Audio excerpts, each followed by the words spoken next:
Robin is checking out the mouse house. In fact, I've probably dropped something or displaced some worms. But that's where I've just put the mice in there. And yes, it's near the house and it might not work, but I'm going to feed them every day. They've got a lovely little terracotta house in there that they can hide in. And there is a hole down here which I've sort of masked with a few logs and things. There's a hole down there. Down there there's a hole, so they can get out. I've put them in the top. Yep, it's near the house, it's near the barn. There's the barn, there's the house. But if they come back in, I'm just going to put them out again. And I'll keep doing that all winter until they don't come back in, because they usually don't come in the summer. There's one feeder, and that's the barn for them to take their straw and hay, but there's nothing in it at the moment. I need to fill it up because the hedgehogs come and get their bedding from there. And then we've got a hedgehog house. Oh, I fall over so easily these days. There's a hedgehog house here with somebody in. Somebody's in there at the base of the bay tree. The apple tree is. My lovely bay tree. It makes such wonderful noise with the wind in it. I can just stand here and it feels like I'm in a forest. Well, it is like a little mini forest. That's a box tree. Lonicera, one of the Loniceras. And then there's the summer house. Oh, visitor. Hello. Hello. You come to see what I'm doing? She come to see what I'm doing. Anyway, she says, we're going for a walk. Are we all going for a walk? We're just in the garden. So that's the mouse house. That's where the mouse house is. Next to a hedgehog feeder. Path back to the house. Big cherry tree. All the pots I'm taking with me if I am lucky enough to get enough space to put them when I move.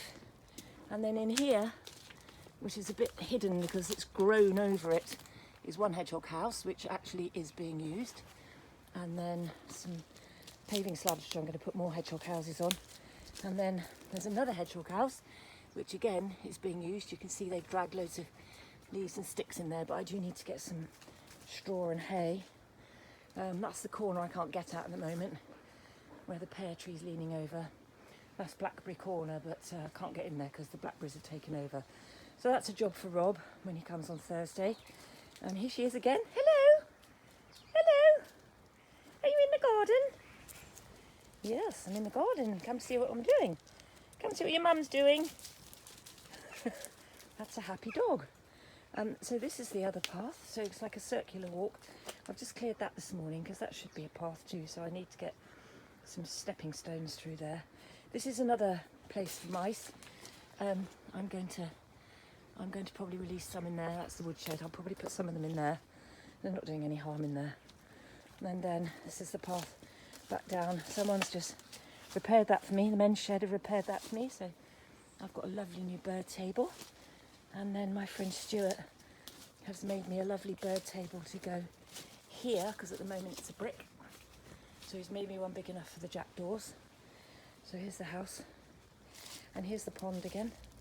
That's the pond. The only thing that lives in the pond is little snails. I've got lots of snails in there. Lots of snails live in there, twiddling about. But that's a watering hole for the birds and the hedgehogs if I forget to water them. There's the woodshed again.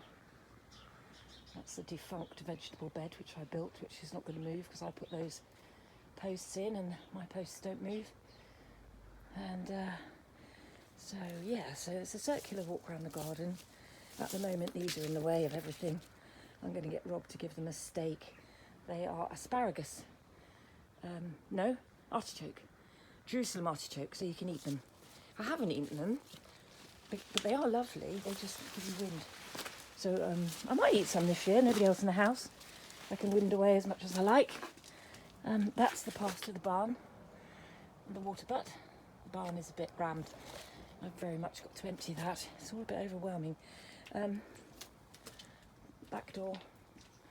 And my friend Stuart replaced the tiles for me. We've got an odd one there, who cares?